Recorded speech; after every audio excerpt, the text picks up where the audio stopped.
The smell of rust and decay was the perfume of Marcus Mark Washington's life. It clung to his clothes, burrowed under his fingernails, and settled deep in his nostrils. On this particular Tuesday, he was wedged under the sink of a pre-war bungalow in Corktown, his knuckles scraped raw against a corroded copper pipe. Water, cold and smelling of iron, dripped onto his forehead with maddening rhythm. This was his world, a landscape of other people's clogs, leaks, and failures. At 38, Mark was a master plumber, a man whose hands could coax ancient plumbing into another year of service. He was strong, honest, and bone-tired. All he wanted was to provide a life for his wife, Lena, a life better than the one his own father, a laid-off auto worker, had managed to give him. Meanwhile, across town in their modest but tidy home, Lena Washington was fighting a different kind of war. Her battlefield was a sleek MacBook Pro, her enemies a series of glowing red numbers on a spreadsheet. Lena was smart, beautiful, and suffocating under the weight of her own ambition. Her online fashion boutique, Lena's Luxe, was a curated dream of silk blouses and designer-inspired handbags, a polished facade hiding a foundation of maxed-out credit cards and predatory business loans. She projected success, but every ping of an incoming email sent a jolt of ice through her veins. It was another bill, another payment reminder, another threat. The polarity of their lives was a chasm. Mark found dignity in grime and honest labor, seeing a paid bill as a victory. Lena felt trapped by that same reality, seeing every dollar they earned as a painful reminder of the millions she didn't have. She loved Mark, or at least, she loved the steady, dependable man he was. But love didn't pay the invoices from her suppliers in New York. Love didn't stop the threatening calls. A new email popped up, the subject line in stark, unforgiving caps. Final notice. It was from a lender for a $30,000 loan she'd taken out 6 months ago, a desperate gamble to buy inventory that now sat unsold in boxes lining their spare bedroom. The email promised further action if the full amount wasn't paid within 10 business days. Lena's breath caught in her throat. Further action. She knew what that meant. They'd come after the house, the only real asset they had. Mark would find out. The shame of it was a physical weight pressing down on her chest. This was the secret that was eating her alive, the cancer of debt she'd hidden from the one person she was supposed to share everything with. When Mark came home that evening, he moved like a man twice his age. He dropped his toolbox by the door with a heavy thud, the metallic clang echoing the exhaustion in his bones. He kissed Lena, his lips chapped and tasting faintly of metal. She forced a smile, the anxiety from the email a buzzing hornet in her stomach. "Tough day?" she asked, her voice a practiced melody of wifely concern. "They're all tough days, baby," he sighed, collapsing onto their worn-out sofa. "But that's why they pay us, right?" He was holding a long, stiff envelope from a law firm. Lena's heart plummeted. Further action. They were already sending legal notices. She felt the floor drop out from under her. "What's that?" she asked, her voice barely a whisper. Mark's tired face broke into a wide, luminous grin. It was a smile she hadn't seen in years, a flash of the younger, more hopeful man she had married. He wasn't beaten down. He was triumphant. "You are not going to believe this," he said, his voice thick with emotion. He tore open the envelope and pulled out not a legal threat, but a check. Lena stared at it. Her mind, conditioned to see only disaster, couldn't process the numbers. There were a lot of zeros. "Mark, what is this?" "Remember that accident at the construction site 3 years ago? A piece of scaffolding fell, bruised my shoulder up pretty bad. I thought they just paid the medical and that was it. My lawyer kept fighting it, said the company was negligent. I'd totally forgotten about it." He held the check out for her, his hand trembling slightly. "They settled, Lena. They settled." She took the piece of paper, her fingers numb. The name of a corporate insurance company was printed at the top, and below it, the amount, $300,000. $300,000. The number didn't seem real. It was an abstraction, a lottery win, a fantasy. Mark let out a whoop of pure, unadulterated joy, pulling her into a fierce hug. He buried his face in her hair, his body shaking with relief. "We're okay, baby," he wept. "We're finally okay. We can pay off the house. I can help my sister out. We can breathe." Lena stood stiffly in his embrace, the paper pressed between them. He was crying with joy. She felt nothing but a cold, terrifying clarity. He saw the money as a life raft for them, a way to fix their problems. But as her mind raced, a dark and insidious thought began to take root. $300,000 was a lot of money, but after taxes, it would be less. And the problems she had, the secret, crushing debts of her business, were far bigger than he could ever imagine. The money wasn't a solution. It was a complication. And as he held her, celebrating the salvation of their shared life, Lena realized with a chilling certainty that the check in her hand wasn't a gift. It was a death warrant. The next 48 hours were a blur of champagne they couldn't afford, and dreams Mark had long since shelved. The check was a talisman, a tangible piece of magic that transformed their cramped house into a palace of possibilities. Mark was a man reborn. He spent hours on the phone with his sister, telling her he could finally help with her son's college tuition. He sat at the kitchen table, sketching out plans to restore his prized possession, a skeletal 1968 Ford Mustang that had sat dormant in their garage for a decade. His dreams were simple, pure, and selfless. He wanted to secure their foundation, lift up his family, and reclaim a piece of his own youthful joy.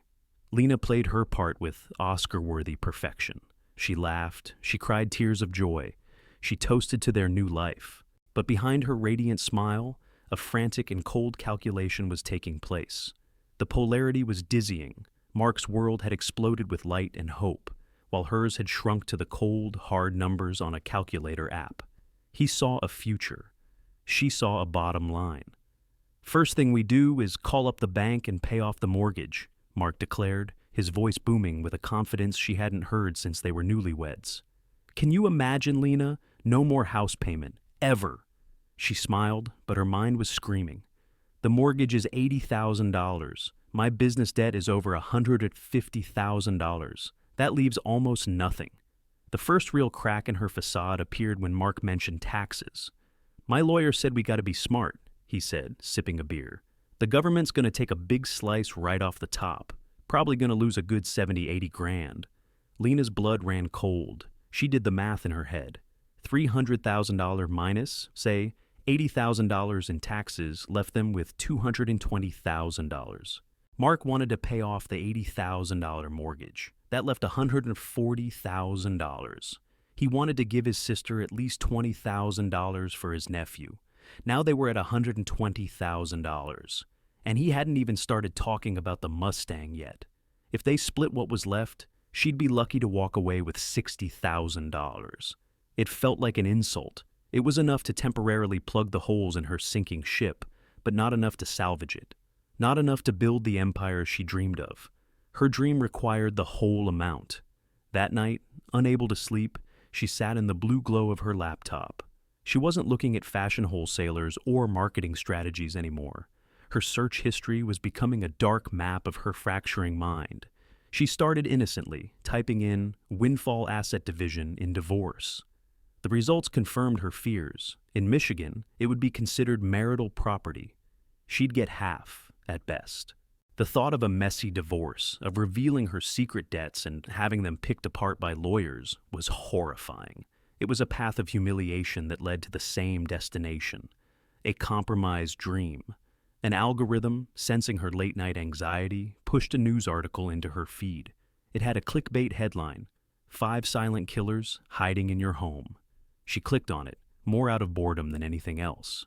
The article listed things like radon gas, black mold, and overloaded extension cords. And then she saw number 4, carbon monoxide, CO, from faulty appliances. It described tragic accidents, a family poisoned by a malfunctioning furnace, a mechanic who passed out in his garage while working on a car. The garage. The word snagged in her mind. Mark's garage was his sanctuary. It was where the Mustang waited, a metal skeleton of his former ambitions. He spent hours in there, tinkering, dreaming. It was cluttered, poorly ventilated, and contained a small, ancient space heater he used in the colder months. A new, more sinister set of searches began. Garage ventilation requirements, symptoms of mild CO poisoning, odorless household chemicals. She felt a strange detachment, as if she were a researcher working on a novel, not a woman contemplating the unthinkable.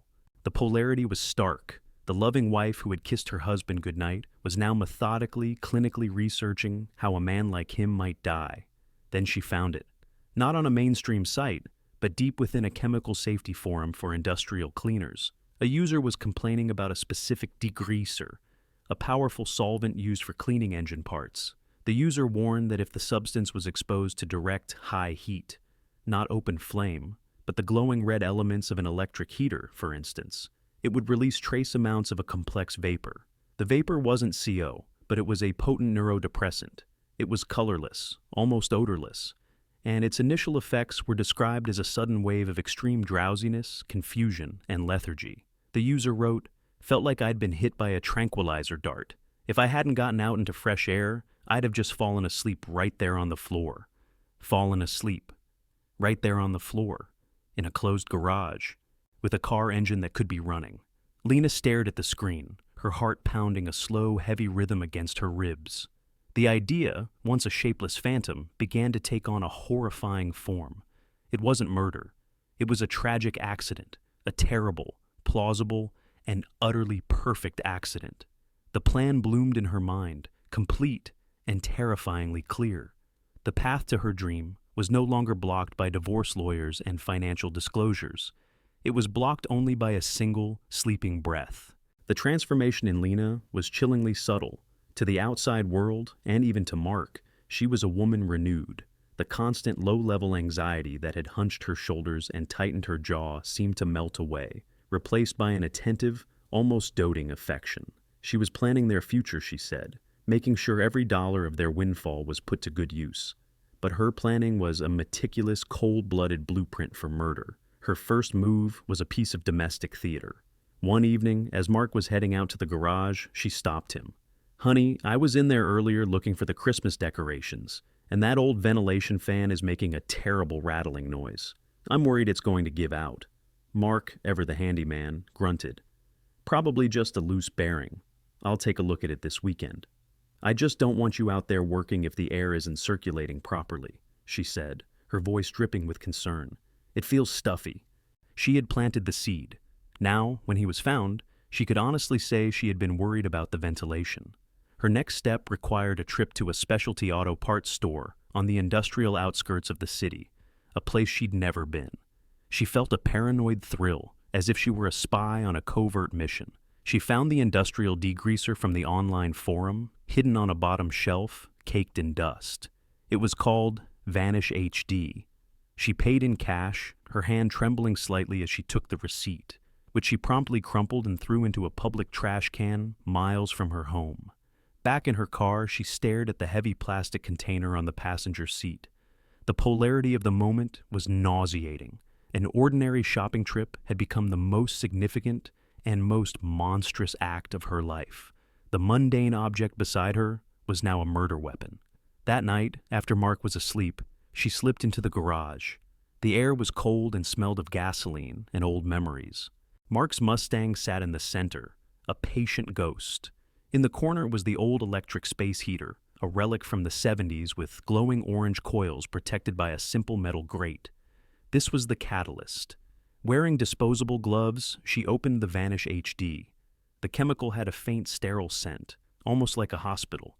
She poured a small amount onto a rag and carefully, precisely wiped it onto the heating coils. She didn't douse them. She applied a thin, almost invisible film, just as the forum had indirectly instructed. The chemical would be dormant, undetectable, until the heater was turned on. Then, the heat would vaporize it, releasing the silent, disorienting gas into the enclosed space. Her final preparation was the most brazen. The next day, she went to the hardware store. She bought a heavy-duty slide bolt lock. That afternoon, while Mark was at work, she installed it on the outside of the main door, leading from the garage into the house. When Mark got home, he saw it immediately. "What's this for?" he asked, running his thumb over the new shiny brass. Lena's heart hammered, but her voice was smooth as silk. "I was watching the news. There's been a string of break-ins in the neighborhood, right through the garage. I just feel safer, you know. We can lock it from the inside when we're home, and I can slide the bolt from out here if I'm leaving and you're still working in there. Extra security." It was a brilliant, insidious lie. It seemed logical, even caring. Mark, trusting his wife completely, nodded in approval. Good thinking, baby. Can never be too careful. He slid the bolt back and forth. It moved with a satisfying, solid thunk. The sound of a cage door closing. The trap was now set. Every piece was in place.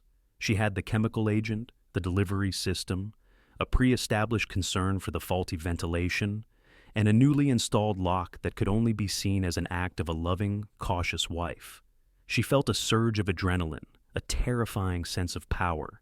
She had engineered a perfect, tragic accident. Now, all she had to do was wait for the right moment to let it happen. The waiting was the hardest part. Every time Mark smiled at her, every time he talked excitedly about their future, a small, cold part of her brain simply noted the details for the eulogy she would have to give. The perfect moment arrived on a frigid Friday night, a week after the check had cleared in their joint bank account. A raw Detroit wind howled outside, rattling the windows. It was the kind of night that drove a man into his garage to seek refuge in his work. "I'm gonna go spend some time with my girl," Mark announced after dinner, already pulling on his stained work coveralls. His girl, of course, was the Mustang. "Gonna see if I can get that engine to turn over. I think the battery's just low." Lena's heart gave a single, hard thump. This was it. "Okay, honey," she said, her voice steady. "Don't be out there too late. It's freezing." Her performance was flawless. A few minutes after he'd gone, she pulled a bottle of his favorite local craft beer from the fridge. She opened her purse and took out a small vial containing crushed antihistamine pills, a common over-the-counter sleep aid. She'd ground them into a fine, dissolvable powder, diphenhydramine. It was untraceable in a routine autopsy unless they were specifically looking for it.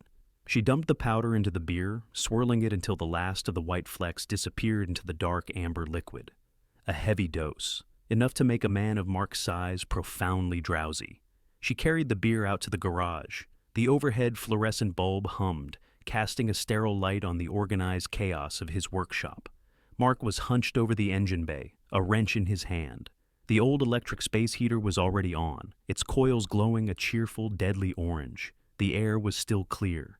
"Thought you might be thirsty," she said, handing him the bottle. He beamed at her, wiping a greasy hand on a rag before taking it. "You're the best, Lena. Thanks, baby."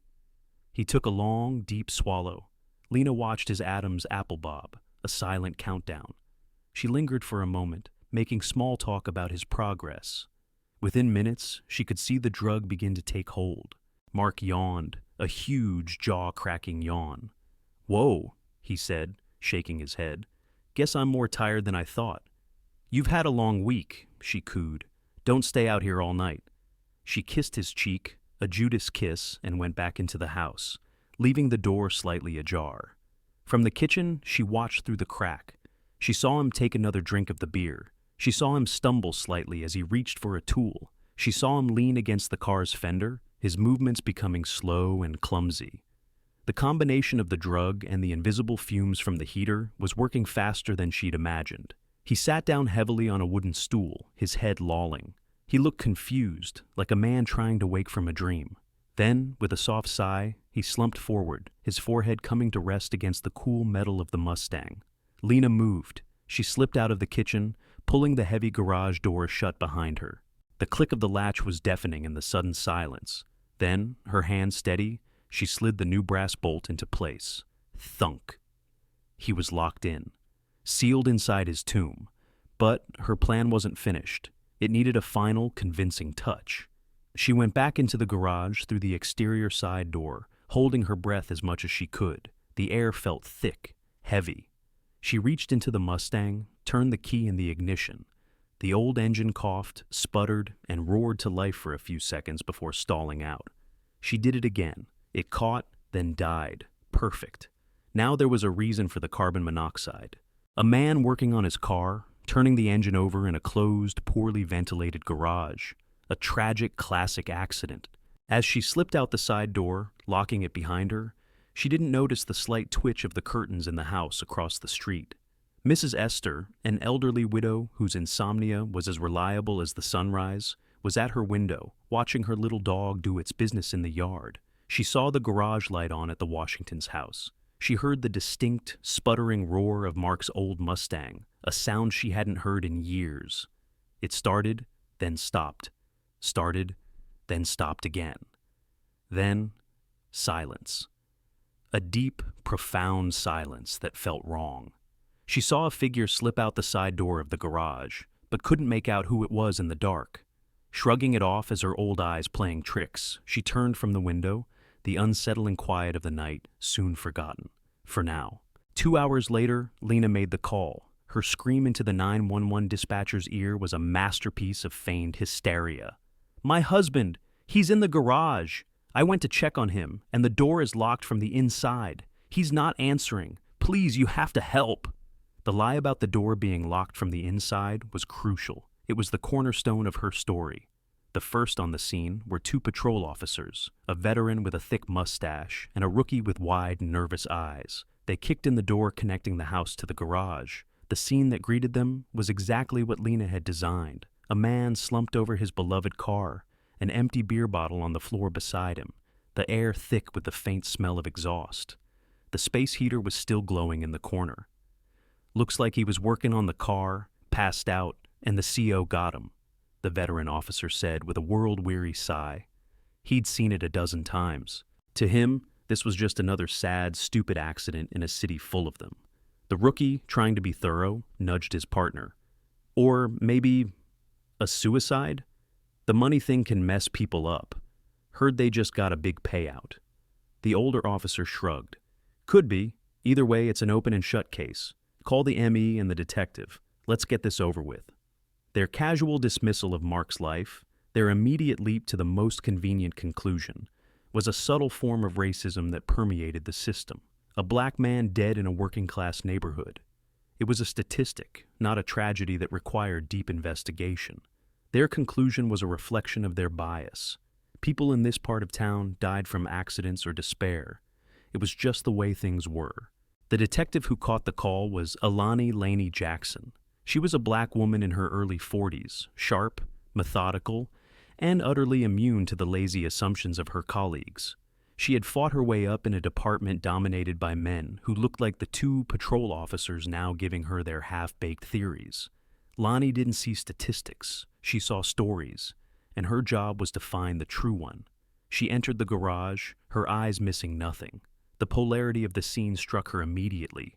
There was the profound stillness of death, but also the lingering energy of a life interrupted. Tools laid out neatly, a half-finished project. It didn't feel like the garage of a man who had given up. She listened patiently as the senior officer gave his rundown. "Tragic accident, detective. Or maybe a suicide. Wife's a mess in the living room." Lonnie nodded, her gaze sweeping the room. "Wife said the door was locked from the inside? That's what she screamed at us, yeah. We had to kick it in." Lonnie walked over to the splintered door frame. She knelt, examining the point of entry. Then she looked at the door itself. And then she saw it. On the outside of the door, the side facing the kitchen, was the newly installed brass slide bolt. The housing was pristine, but on the receiver, the small metal loop screwed into the doorframe, there was a tiny fresh scratch in the brass. A single, sharp line, as if the bolt had been slid home with force and haste. A cold prickle of suspicion ran down her spine. It was a tiny detail, something the patrol officers had completely overlooked. But to Lonnie, it was a glaring contradiction. "Why would you install a slide bolt on the outside of a garage door?" she murmured to herself. "People installed them on the inside for security. An exterior bolt served only one purpose, to lock someone in."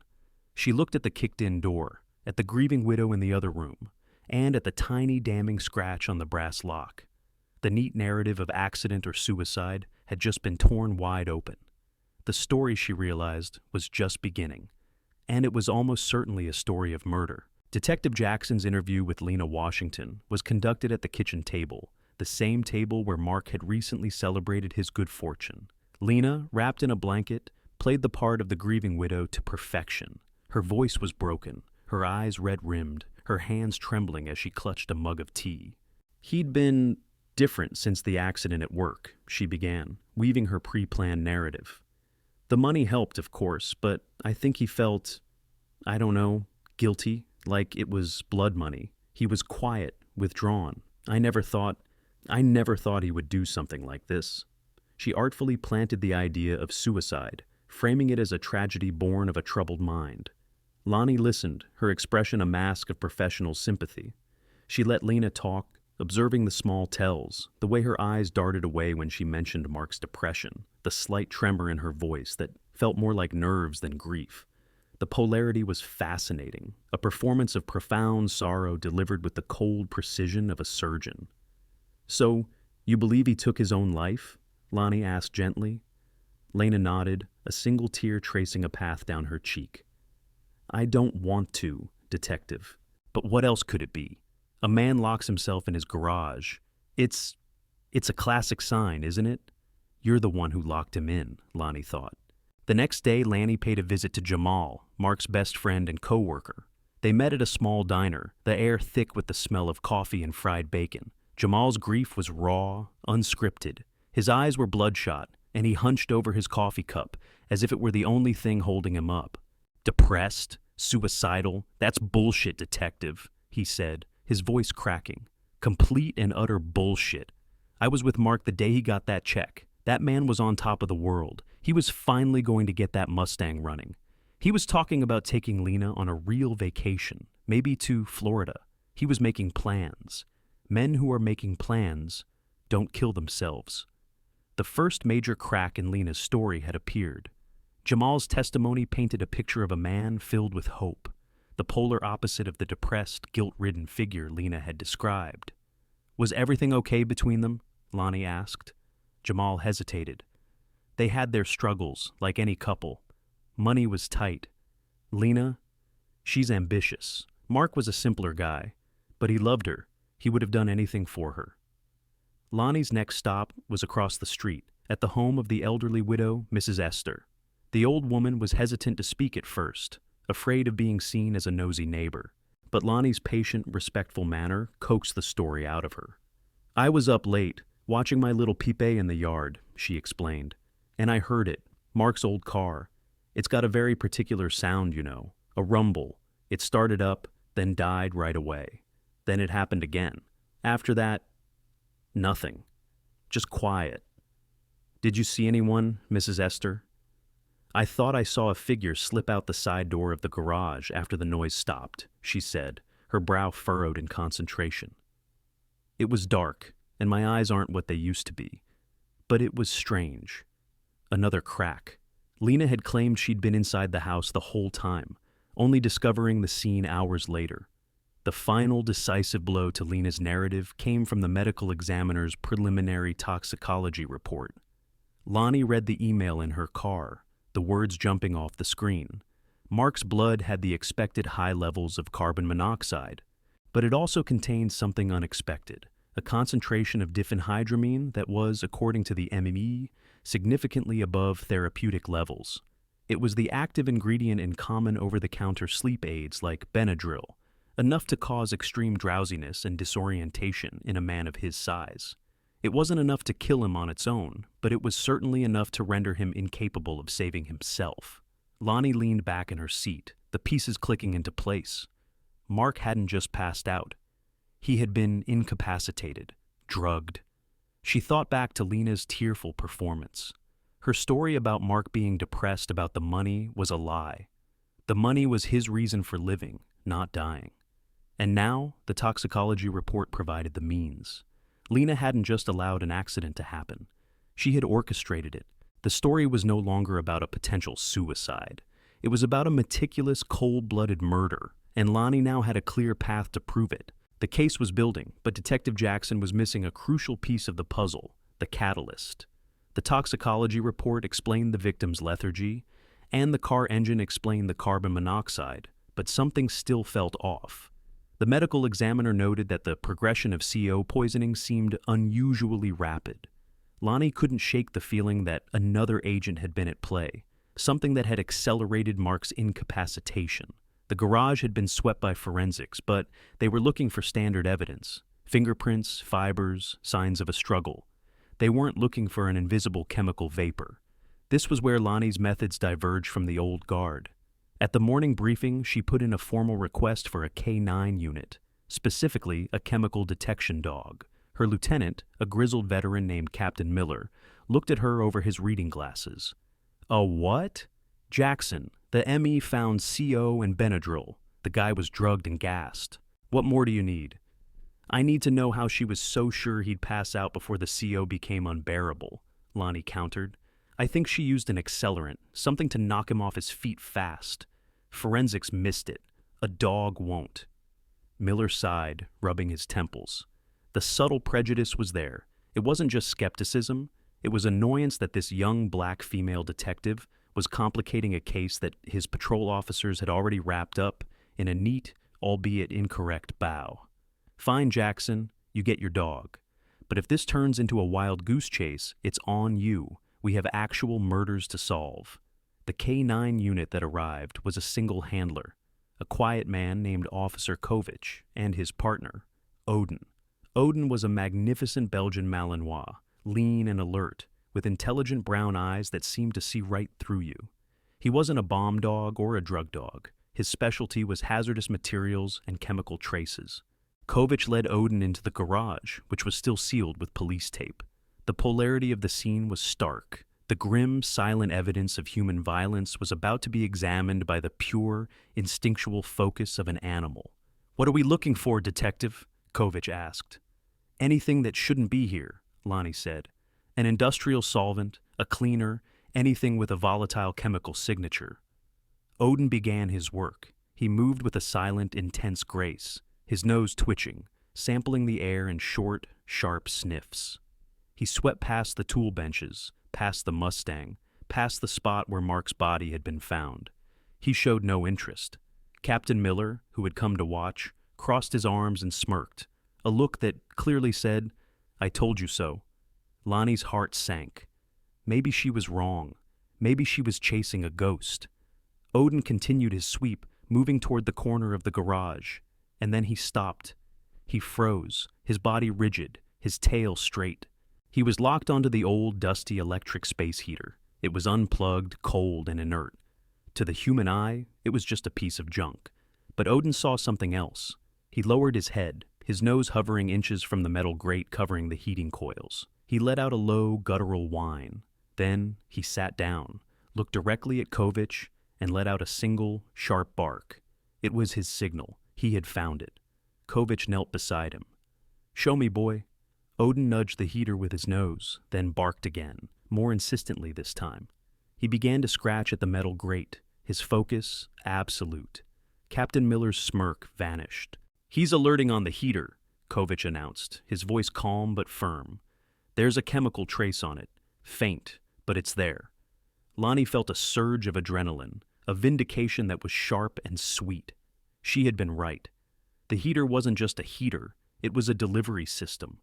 The murder weapon wasn't a gun or a knife. It was a ghost, an invisible vapor activated by electricity. And a dog's nose had just pointed directly at the heart of Lena's perfect crime.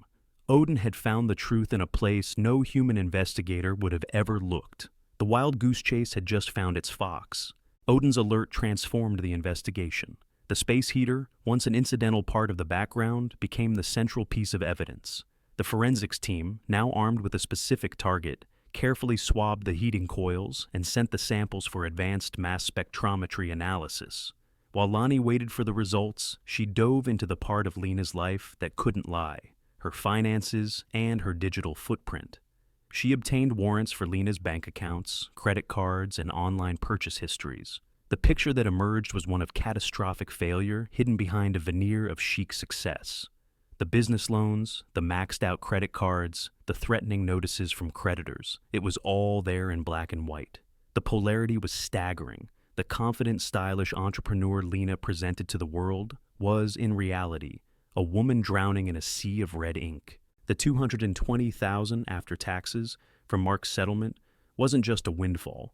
It was the precise amount of oxygen she needed to keep from going under. Sharing it was never an option. Then came the hit Lonnie was looking for. A digital receipt from an online industrial supply store dated 1 week before Mark's death. The purchase, 1 gallon of Vanish HD, a heavy-duty degreasing solvent. The shipping address was a P.O. box Lena had opened months ago under her business name. The lab results came back a few hours later, confirming everyone's suspicion. The chemical residue on the space heater was a perfect match for the primary components of Vanish HD. They had the weapon and the proof she had purchased it. Lonnie's team also pulled Lena's email records. Amidst the hundreds of messages related to her boutique, one particular communication stood out. It was an email exchange with a prominent Detroit estate lawyer. The first email was dated 2 days before Mark's death. In it, Lena wrote, "I have a general inquiry. In the unfortunate event of a spouse's sudden accidental death, what is the standard procedure for the surviving spouse to gain sole access to jointly held financial assets, such as a recent legal settlement?" Lonnie read the email 3 times. The cold, clinical language, the chilling premeditation. It was the voice of a predator, not a wife. She had been planning the aftermath before she had even committed the crime. This single email obliterated any possibility of defending her actions as a crime of passion or a desperate, impulsive act. This was the calculated execution of a business plan where her husband was simply a liability to be liquidated. The weight of the evidence was becoming overwhelming. They had motive, the debt, the means, the chemical and the heater, the opportunity, and now clear proof of premeditation. Lonnie knew she had enough to arrest Lena, but she felt there was still a missing piece, another person in the periphery of this toxic drama. Lena's ambition was a powerful engine, but Lonnie suspected someone else had been supplying the fuel. Her team began a deep dive into Lena's recovered text messages and social media history. Most of it was mundane, but a series of deleted messages, recovered by the cybercrimes unit, pointed to a frequent and intense correspondence with a man named Julian Croft. He wasn't a lover, but something far more dangerous, her business mentor. The messages were filled with talk of scaling up, eliminating obstacles, and securing seed capital at any cost. The final damning piece of the digital trail came from Lena's cloud storage. Buried in a folder labeled Business Projections was a detailed 5-year plan for Lena's Lux, authored by both her and Julian. It projected explosive growth, a brick-and-mortar store, and a new life for Lena in a wealthier suburb. The plan was dated the day after Mark received the settlement check. The first line item under Year 1 capital infusion was for $220,000, listed as personal investment. Lena hadn't just planned to kill her husband. She had already spent his money, moving the numbers from their joint account into her business plan like a heartless accountant. The digital breadcrumbs didn't just tell a story, they screamed a confession. Julian Croft operated out of a sleek, minimalist office in the downtown Detroit, a world away from the grit and grime of Mark and Lena's neighborhood. He was handsome, impeccably dressed, and radiated an aura of predatory charisma. He marketed himself as a brand strategist for aspiring entrepreneurs, but in reality, he was a Svengali who preyed on the desperate, charging exorbitant fees for vague promises of success. Lena had been his star pupil. When Detective Jackson and her partner walked into his office, Julian didn't flinch. He greeted them with a smooth, practiced smile, offering them artisanal coffee as if they were potential clients. The polarity was jarring. The sterile, white-on-white perfection of his office felt like an insult to the messy, tragic reality of the crime Lonnie was investigating. "I was horrified to hear about Marcus," Julian said, his voice a carefully modulated symphony of concern.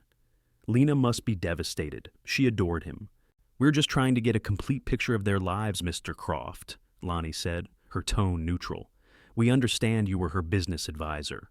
"Advisor, friend, cheerleader," he said with a self-deprecating laugh. "Lena is a visionary. She has an incredible eye for fashion. All she ever lacked was the capital to match her talent." Lonnie watched him closely. He was a master of deflection, speaking in the soaring, empty language of motivational posters. She decided to cut through the noise. "Were you aware that Lena's business was over $150,000 in debt?" For the first time, a flicker of something, annoyance perhaps, crossed Julian's face. All new businesses face cash flow challenges. It's the cost of growth. We had a plan to address that. "A plan that involved her husband's settlement money?" Lonnie pressed. "Lena mentioned a potential windfall," Julian said, choosing his words carefully. Naturally, we discussed how that capital could be leveraged to realize the full potential of her brand. He made it sound like a case study from Harvard Business School. He was framing Lena's motive as a sound financial strategy. Lonnie knew he was too smart to have left a direct trail of complicity. He would have never told Lena to kill her husband.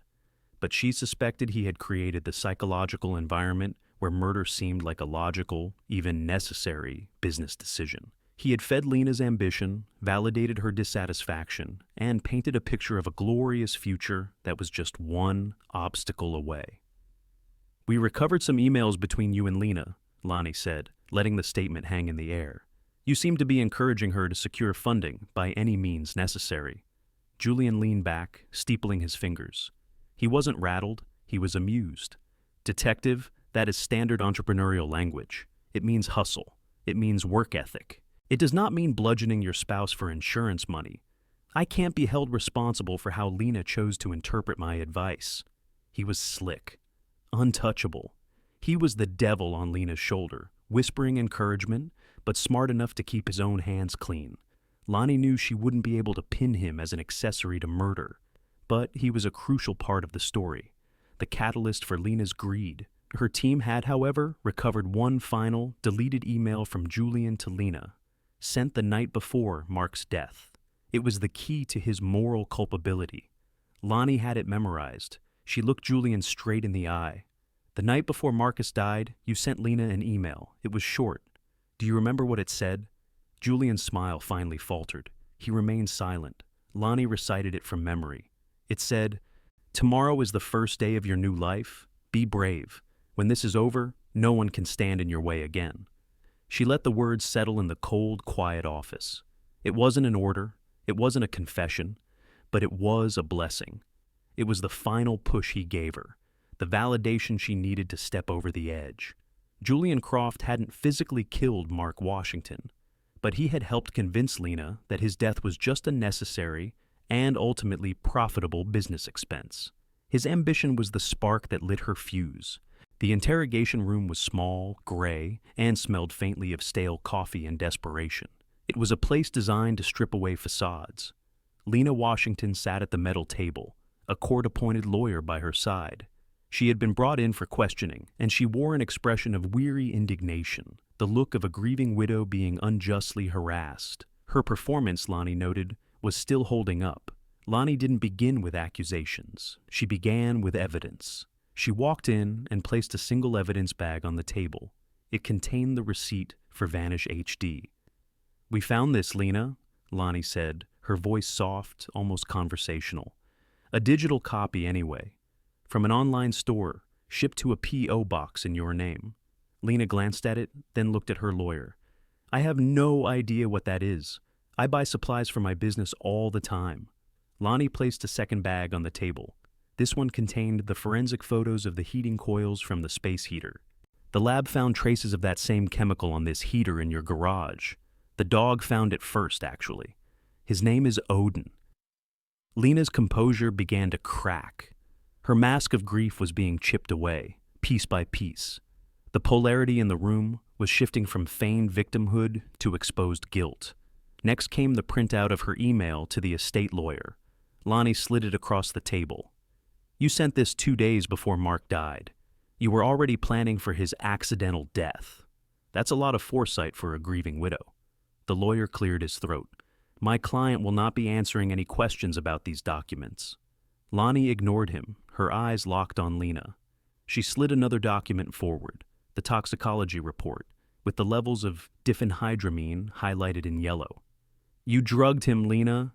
You made sure he was too groggy to even realize what was happening. Too tired to get up and walk out of that garage." Lena's face was pale now, her breathing shallow. The walls of her meticulously constructed reality were closing in. Lonnie saved the most powerful piece for last. She didn't show a photo of the crime scene or Mark's body. Instead, she placed a simple family snapshot on the table. It was a picture of Mark, beaming, with his arm around his younger sister at her son's high school graduation. It was a photo from Mark's wallet, a symbol of everything he had been working for, everything he had been celebrating. "This is who you took, Lena," Lonnie said, her voice dropping to a near whisper. "This is the man whose dreams you stole. His plan was to use that money to send his nephew to college. What was your plan? A new line of handbags?" That was the blow that finally broke her. But Lena Washington did not break into tears of remorse. She did not collapse into a heap of guilt. Instead, something else happened. The facade of the victim shattered, and the cold, hard predator underneath was revealed. She straightened up in her chair, a chilling calm settling over her features. She looked not at Lonnie, but through her, as if she were a minor inconvenience. "He wouldn't have understood," she said, her voice flat and devoid of emotion. Her lawyer put a hand on her arm. "Lena, don't say anything." She shook him off. "Understood what?" Lonnie asked, keeping her voice steady. Lena finally made eye contact, and her eyes were like chips of ice. Ambition, vision. He was a plumber. He was happy to spend the rest of his life fixing other people's toilets. That money was a miracle, a divine sign that I was meant for more, and he wanted to waste it on mortgages and family handouts. She leaned forward, her voice dropping with venomous intensity.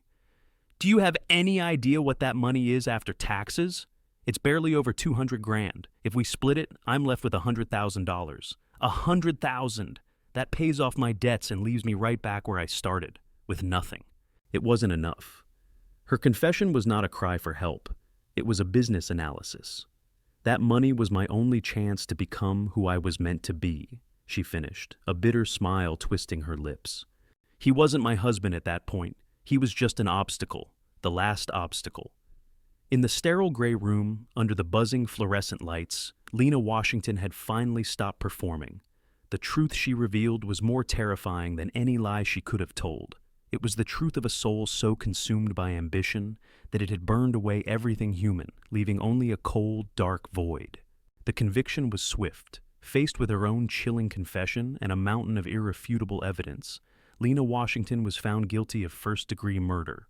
The judge, a stoic woman with eyes that had seen the worst of humanity, sentenced her to life in prison without the possibility of parole. The media dubbed her the Detroit Dream Killer. Julian Croft, her ambitious mentor, was investigated for conspiracy, but without a direct link to the murder plot, he escaped criminal charges. He quietly closed his downtown office and disappeared, a ghost in a well-tailored suit. Because of Michigan's Slayer rule, a law that prevents a killer from inheriting from their victim, Lena never saw a single cent of the money. After legal proceedings, the full settlement amount, now a symbol of a life so brutally cut short, was transferred to Mark's sister. It was enough to send her son to college and give her family the financial security Mark had always dreamed of providing. His last act on earth, in a way, was one of love and generosity, a final testament to the man he was. Weeks after the sentencing, Detective Alani Jackson drove through Mark and Lena's old neighborhood. A "for sale" sign was already staked in the front lawn of their house. Kids were playing street hockey, their shouts echoing in the crisp autumn air. It was a neighborhood of hard-working people, of dreams both big and small, deferred and realized. Lonnie had received a commendation for her work on the case. Captain Miller had even grudgingly admitted that her insistence on using the K-9 unit was a damn good piece of detective work. But she felt no sense of triumph. She felt only a profound and heavy sadness. She had done her job. She had found justice for Marcus Washington. But her victory was a hollow one. She thought about the 2 patrol officers who had first arrived on the scene, so quick to write Mark's death off as just another statistic from that part of town. She had not only been fighting against Lena's intricate lies, but also against the subtle, systemic prejudice that almost allowed a murderer to walk free. Mark Washington's life had mattered, and she had been forced to prove it, not just to a jury, but to her own department. The case of the Detroit Dream left an indelible mark on her. It served as a brutal final lesson. Money, she concluded, is an accelerant. It doesn't create character, it reveals it. For a good man like Marcus, it was a tool for love, a way to lift up the people he cared about. For a woman like Lena, whose soul was already corroded by ambition and resentment, it was a license to kill. It was the fuel that fed the fire already burning inside her. Ambition itself isn't a sin. It's the engine of progress, the desire to build something better. But when that ambition becomes a ravenous hunger, when it convinces you that other people are not partners in your journey, but obstacles in your path. It becomes a poison. For Lena Washington, the dream of success became an obsession so powerful that it consumed her humanity, turning a windfall of hope into a justification for murder. One person's American dream had become another's tombstone, and as Lonnie drove away, she knew it was a story she would carry with her for the rest of her life.